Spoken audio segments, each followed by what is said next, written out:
अस्सलाम वालेकुम students. Last lecture में हमने एमसीक्यू सॉल्व किए थे। ठीक है, तो आज इसका जो है वो सब्जेक्टिव पार्ट स्टार्ट करते हैं। ठीक है, तो यहाँ पर कुछ क्वेश्चंस हैं। देखें, क्वेश्चन नंबर 1 क्या है? Justify why the second step in the halogenation of alkene is named propagation. ठीक है, तो अब देखें कि जो एल्कीन्स हैं वो सब्स्टिट्यूशन रिएक्शंस शो करते हैं। ठीक है ना, इसके फर्स्ट स्टेप में क्या होता है कि फ्री रेडिकल्स जो है वो जनरेट हो जाता है। बट आप देखेंगे जो सेकेंड स्टेप है वो एक चेन रिएक्शन है। ठीक है ना, यानी उसमें मल्टीपल रिएक्शंस होते हैं। पहले जो होता क्या है कि आपके पास जो फ्री रेडिकल है वो एल्केन पे रिएक्ट करता है, इससे जो है वो फिर फ्री रेडिकल जनरेट हो जाता है। ठीक है, इस तरह जो है वो एक चेन रिएक्शन चलता है। उस चेन रिएक्शन की वजह से इसका नाम जो है वो प्रोपगेशन है। ठीक है ना, सो यहाँ पर आप ये आंसर लिख सकते हैं, the propagation step in the halogenation of alkane is a chain reaction. ठीक है, where an alkyne radical react with a halogen molecule to form alkyl halide. ठीक है ना, इस तरह होता है ना कि पहले एक रेडिकल है वो अल्काइल हैलाइड पर या एल्केन पर रिएक्ट करेगा। ठीक है ना, इससे अल्काइल फ्री रेडिकल बन जाएगा। फिर वो अल्काइल फ्री रेडिकल बनता है तो वहाँ तक रिएक्शन स्टॉप नहीं होता। ठीक है ना, उससे नेक्स्ट जो है वो अल्काइल फ्री रेडिकल जो है वो फिर से क्लोरीन मॉलिक्यूल पर रिएक्ट करता है और इससे जो है वो फिर फ्री रेडिकल जनरेट हो जाता है। तो इस तरह जो है वो चेन रिएक्शन है। ठीक है ना, so this step allows the chain reaction to continue and propagate sustaining the reaction until the termination occurs. तो आपको पता है कि जब तक सब हाइड्रोजन जो है वो हैलोजन से रिप्लेस नहीं हो जाते तब तक ये रिएक्शन स्टॉप नहीं होता। ठीक है, so the propagation step is a crucial part of halogenation mechanism enabling the conversion of alkane to alkyl halide. ठीक है ना, इस तरह अगर जब हमने वो क्लोरीनेशन के साथ रिएक्शन किया था, ठीक है, तो कार्बन टेट्रा क्लोराइड जो है वो उसका फाइनल प्रोडक्ट बना था और जब तक वो नहीं बना रिएक्शन जो है वो कंटिन्यू रहा। हमने देखा वहाँ पर चेन रिएक्शन था। इसी बेसिस पे जो सेकेंड स्टेप होता है उसका नेम जो है वो प्रोपगेशन रखा जाता है। ठीक है, ये आपने जो है वो इसके आंसर में लिखना है। उसके बाद क्वेश्चन देखें, draw the structure of ethane molecule. तो आपको पता है कि जो इथेन है वो आपके पास क्या है कि C2H6, ये इसका मोलिकुलर फॉर्मूला होता है।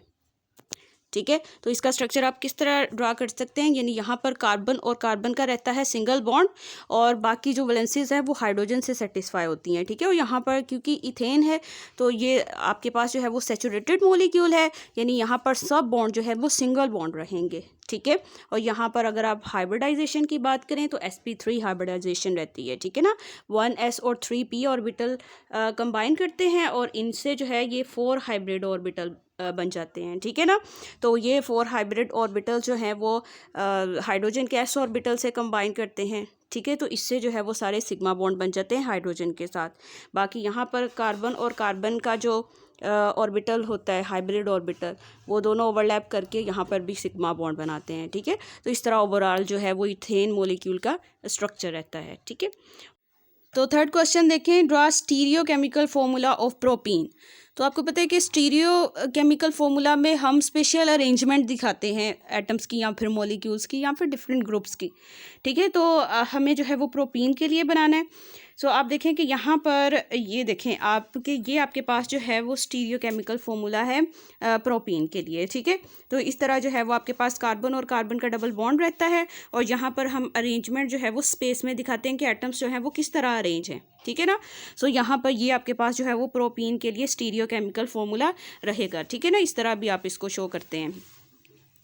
उसके बाद देखिए आपके पास क्वेश्चन है कि alkenes show addition reactions while alkanes can not, why. अब आपको पता है कि जो एल्केन्स हैं वो सेचुरेटेड कंपाउंड्स होते हैं। ठीक है, यानी यहाँ पर जो है वो कार्बन और कार्बन सिंगल बॉन्ड रहता है, यानी यहाँ पर जो है वो सिग्मा बॉन्ड है और सिग्मा बॉन्ड को ब्रेक करना जो है वो काफ़ी मुश्किल होता है। यानी आने वाला जो है चाहे आपके पास जो है वो इलेक्ट्रोफाइल है, ठीक है, तो वो ईजिली इस पर अटैक नहीं कर सकता। ठीक है ना, या न्यूक्लियोफाइल है या कोई भी रिएजेंट है तो इस पर अटैक नहीं कर सकता क्योंकि वो बॉन्ड जो है वो काफ़ी स्ट्रॉन्ग है।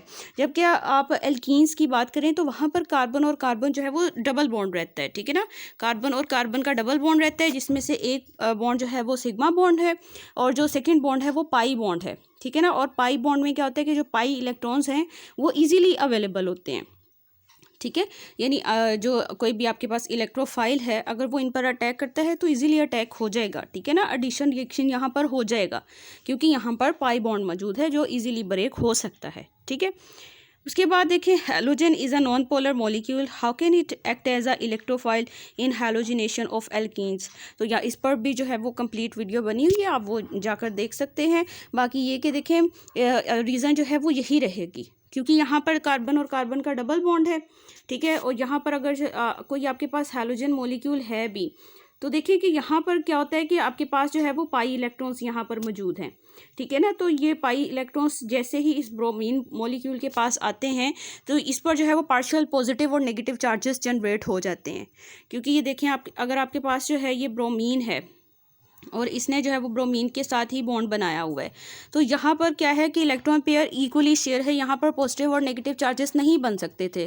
लेकिन जैसे ही ये पाई इलेक्ट्रॉन अप्रोच करते हैं इस ब्रोमीन मॉलिक्यूल को, तो क्या होता है कि एक ब्रोमीन को दूसरे ब्रोमीन के साथ बॉन्ड ब्रेक करना पड़ता है, ठीक है ना। तो ये बॉन्ड ब्रेक होगा फिर ही तो ये पाई इलेक्ट्रॉन एक्सेप्ट कर पाएगा ना। तो इस वजह से इस पर क्या होगा कि पार्शियल पॉजिटिव चार्ज जनरेट हो जाएगा और इस पर जो है वो पार्शियल नेगेटिव चार्ज जनरेट हो जाएगा, ठीक है। तो यहाँ पर जो है अगर आपने इसका कंप्लीट रिएक्शन देखना है, मैकेनिज्म देखना है, तो इसके लिए जो है वो वीडियो अपलोड की हुई है, आप वहाँ जाकर देख सकते हैं। उसके बाद है how can we prepare poly ethene by polymerization reaction, तो इस पर भी वीडियो है, आप देख सकते हैं। Explain how can conjugation bring stability to alkenes, तो इस पर भी लेक्चर बना हुआ है। What is difference between structural and stereoisomerism, spot your answer with 2D and 3D formulas. तो देखें कि क्या होता है कि अब आपके पास जो है वो स्ट्रक्चर आइसोमर या फिर स्टीरियो आइसोमर्स का हम डिफरेंस देखें, तो यहाँ पर क्या होता है, अगर हम स्ट्रक्चरल की पहले बात करें तो देखिए मोलेकुलर फॉर्मूला सेम रहेगा, बट क्या होता है कि स्ट्रक्चर फॉर्मूला जो है वो डिफरेंट आता है। तो इस तरह के जो आइसोमर्स होते हैं वो स्ट्रक्चरल आइसोमर्स होते हैं। बाकी अगर हम स्टीरियो की बात करें तो स्टीरियो में हमने स्पेशल अरेंजमेंट दिखानी होती है, यानी स्पेस में क्या मॉलिक्यूल्स की अरेंजमेंट है ये हमें दिखाना है, जो कि हमें स्ट्रक्चरल में नहीं दिखाना पड़ता, ठीक है ना। हम क्या करते हैं कि इसकी एग्जाम्पल लेते हैं, इससे जो है वो आपको क्लियर हो जाएगा। देखें अब यहाँ पर ये एग्जाम्पल देखें, आपके पास है ये C3, ठीक है, और H6 और साथ में है O। अब आपसे अगर कहा जाए कि आप जो है वो इसका पॉसिबल स्ट्रक्चरल फॉर्मूला बनाएं, तो आप हो सकता है कि आप इस तरह इसका फॉर्मूला लिखें, ठीक है, या फिर इस तरह भी लिखा जा सकता है। सो देखिए यहाँ पर जो है वो मोलेकुलर फॉर्मूला तो सेम है, बट स्ट्रक्चरल फॉर्मूला डिफरेंट आ गया और इनके फंक्शनल ग्रुप के अकॉर्डिंग हमने जो है वो स्ट्रक्चरल फॉर्मूला डिफरेंट बनाया, ठीक है। तो ऐसे आइसोमर जिनका मोलेकुलर फॉर्मूला तो सेम है बट स्ट्रक्चरल फॉर्मूला डिफरेंट हो जाए तो ये आपके पास स्ट्रक्चरल आइसोमर्स होते हैं। बट स्टीरियो आइसोमर्स में क्या होगा कि हम स्पेस में जो है वो अरेंजमेंट दिखाते हैं कि वो किस तरह जो है वो एटम्स या फिर मॉलिक्यूल्स अटैच हैं, ठीक है ना। जिस तरह आपके पास ये लैक्टिक एसिड है, सो देखिए यहाँ पर हम लैक्टिक एसिड के ग्रुप्स शो करवा रहे हैं बट स्पेस में, ठीक है ना, 3D अरेंजमेंट के अकॉर्डिंग। तो यहाँ पर जो स्टीरियो आइसोमर, अब ये आप देखें कि ये भी आपके पास जो है वो लैक्टिक एसिड है और ये भी लैक्टिक एसिड है, और ये दोनों जो है वो एक दूसरे के आइसोमर्स हैं, बट ये स्टीरियो आइसोमर्स हैं, ठीक है ना। अरेंजमेंट जो है वो हम स्पेस में इनकी दिखा रहे हैं, ठीक है। और ये दोनों क्या होंगे, एक दूसरे के मिरर इमेज होंगे, ठीक है ना। यानी अगर आपके पास जो है वो ये लैक्टिक एसिड है और इसके सामने मिरर रखा जाए तो ये वाला जो कंपाउंड है ये फॉर्म होगा, ठीक है। और बाकी हम स्टीरियो आइसोमर्स में इनैंशियोमर्स की, डायोस्टीरियोमर्स की बात करते हैं, ठीक है, जो कि हम स्ट्रक्चरल आइसोमर्स में नहीं करते। बाकी ये कि आप देखें कि कायरलिटी की बात की जाती है, ठीक है ना, स्टीरियो आइसोमेरिज्म में, जबकि कायरल कार्बन की हमें ज़रूरत नहीं होती, हम उसको नहीं डिस्कस करते स्ट्रक्चरल आइसोमर्स में, ठीक है। बाकी अगर आपने स्टीरियो आइसोमर्स का भी कंप्लीट लेक्चर देखना हो तो वो भी मैंने अपलोड किया हुआ है, वो भी आप जो है वो देख सकते हैं उधर से। उसके बाद आपका क्वेश्चन है define stereoisomerism, how can we differentiate between enantiomers and diastereomers, तो ये भी लेक्चर जो है वो अपलोड हो चुका है। अब आप क्वेश्चन देखिए कि all chiral molecules are not necessarily optically active but all asymmetric molecules are optically active, justify this statement by an example. So देखिए कि ज़रूरी नहीं होता कि जिस मॉलिक्यूल में कायरल कार्बन है तो वो ऑप्टिकली एक्टिव होगा, ठीक है। कायरल कार्बन आप समझते हैं ना, यानी अगर आपके पास कार्बन है और उसके साथ जो है वो उसके साथ सब जो ग्रुप्स हैं जो अटैच हैं वो सब डिफरेंट है, तो उस कार्बन को हम कायरल कार्बन कहते हैं, ठीक है। तो ज़्यादातर ऐसे होते हैं कि जो कायरल कार्बन होते हैं, मतलब ऐसा मॉलिक्यूल जिसमें कायरल कार्बन है तो हम कहते हैं कि वो ऑप्टिकली एक्टिव है, तो ऐसा ज़रूरी नहीं है। ऑप्टिकली एक्टिव कंपाउंड के लिए हमें डिफरेंट कंडीशंस फॉलो करनी पड़ती हैं, उनमें से पहली कंडीशन ये है कि वो कायरल होना चाहिए, बट दूसरी ये भी होती है कि उसमें सिमेट्री ना हो, ठीक है, यानी वो एसिमेट्रिक हो। ठीक है, अगर ये कंडीशंस फुलफिल हैं तब हम कहते हैं कि वो मॉलिक्यूल जो है वो ऑप्टिकली एक्टिव होगा। अब मैं आपको इस तरह की एग्जांपल बताती हूँ जिसमें आपके पास जो है वो दो कंपाउंड होंगे, दोनों के पास कायरल कार्बन है बट दोनों ऑप्टिकली एक्टिव नहीं है। ठीक है ना, तो वो एग्जांपल देखते हैं। तो आप इस कंपाउंड की तरफ देखें, अब पहले आप इसकी तरफ देखें। तो यहाँ पर देखें, आप इस कार्बन की बात करें तो ये कायरल कार्बन है। ठीक है ना, चारों ग्रुप जो है वो डिफरेंट है। और इसी तरह अगर इस कार्बन की बात करें तो ये भी कायरल है, चारों ग्रुप जो है वो डिफरेंट है। ठीक है ना, तो यहाँ ये ऑप्टिकली एक्टिव कंपाउंड है। ठीक है, बट आप इस कार्बन पर, इस कंपाउंड पर आएँ तो यहाँ पर ये कार्बन जो है ये भी कायरल है और इसी तरह ये कार्बन जो है ये भी कायरल है। ठीक है, चारों ग्रुप डिफरेंट अटैच हैं बट ये ऑप्टिकली एक्टिव नहीं है। ठीक है, यही तो वो क्वेश्चन पूछ रहे हैं कि सब मॉलिक्यूल्स के पास अगर कायरल कार्बन है बट ऐसा ज़रूरी नहीं है कि वो ऑप्टिकली एक्टिव हो। अब ये कि ये ऑप्टिकली एक्टिव क्यों नहीं है, तो क्यों, देखिए अगर हम यहाँ पर मिरर रखते हैं तो इसका इमेज जो है वो सेम बनेगा। ठीक है ना, और ये जो है वो आपके पास सुपर इम्पोजेबल भी है, यानी यही वाला मॉलिक्यूल अगर आप उठाएं और इसको यहाँ पर रोटेट करके रखें तो एज इट इज़ ये फिक्स हो जाएगा। ठीक है ना, तो हमें ऐसे मॉलिक्यूल्स जो हैं वो ऑप्टिकली एक्टिव नहीं होते जिनमें सिमेट्री हो, तो इसमें जो है वो सिमेट्री है। ठीक है ना, तो इस वजह से ये ऑप्टिकली एक्टिव नहीं होगा। जबकि आप यहाँ पर इसका मिरर इमेज बनाएं तो क्या ये मिरर इमेज सेम बनेगा? बिल्कुल भी नहीं होगा। ठीक है, ये नॉन सुपर इम्पोजेबल होगा, इस वजह से ये ऑप्टिकली एक्टिव है बट ये ऑप्टिकली एक्टिव नहीं है। ठीक है, तो इस तरह से आपने बताना है कि अगर आपके पास कायरल कार्बन है मॉलिक्यूल में तो वो ऑप्टिकली एक्टिव हो, ऐसा ज़रूरी नहीं है, क्योंकि उसके लिए हमें सिमेट्री भी देखनी होती है कि मॉलिक्यूल में सिमेट्री भी नहीं हो। अगर सिमेट्री भी नहीं है ऑप्टिकली और कार्बन जो है वो कायरल भी है और वो not super imposable mirror image भी बनाता है, तब वो ऑप्टिकली एक्टिव होता है। ठीक है, तो ये सारा जो है वो आपने इसमें आंसर लिखना है। उसके बाद देखिए, generally hydrocarbons are less reactive, arrange alkenes and alkynes in their reactivity order and justify.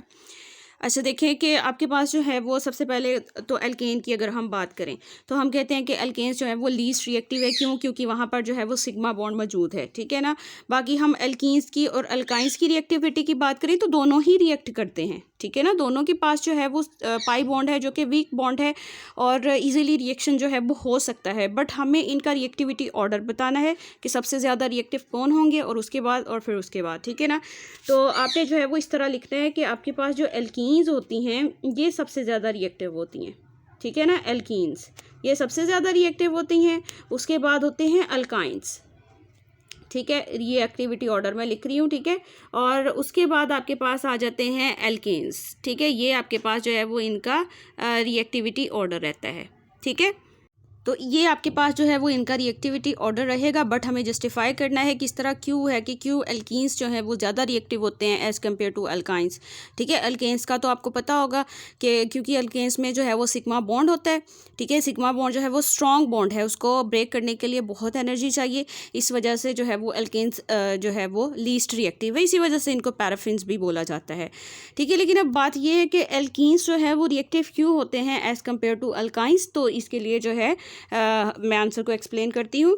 देखें, अब आप देखें कि जो एल्कीन्स हैं उसमें कार्बन और कार्बन का रहता है डबल बॉन्ड, जबकि अल्काइंस में रहता है कार्बन और कार्बन ट्रिपल बॉन्ड।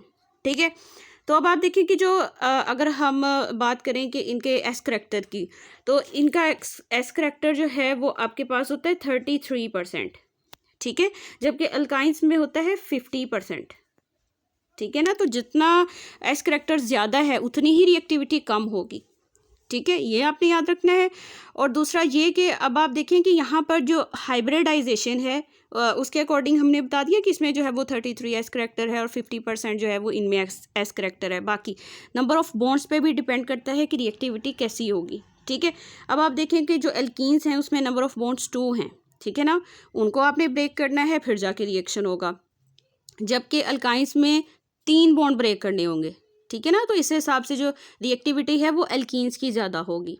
ठीक है, और उसके अलावा अगर मैं आपको जो है वो इसका मेजर रीज़न बताऊं तो देखिए कि यहाँ पर हाइब्रिडाइजेशन के अकॉर्डिंग बताएं।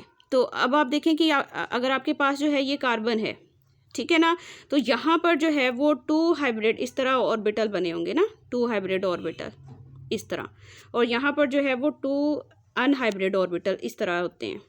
ये आपके पास हो गया, और इस तरह जो है वो ये हो गया। ये हमने एक कार्बन के लिए बनाया। इसी तरह यहाँ का हाइब्रिड ऑर्बिटल इसके साथ ओवरलैप करके सिग्मा बॉन्ड बनाता है, और इसी तरह जो है वो यहाँ पर एक हाइब्रिड ऑर्बिटल रहेगा जो कि हाइड्रोजन के साथ बॉन्ड बना लेगा।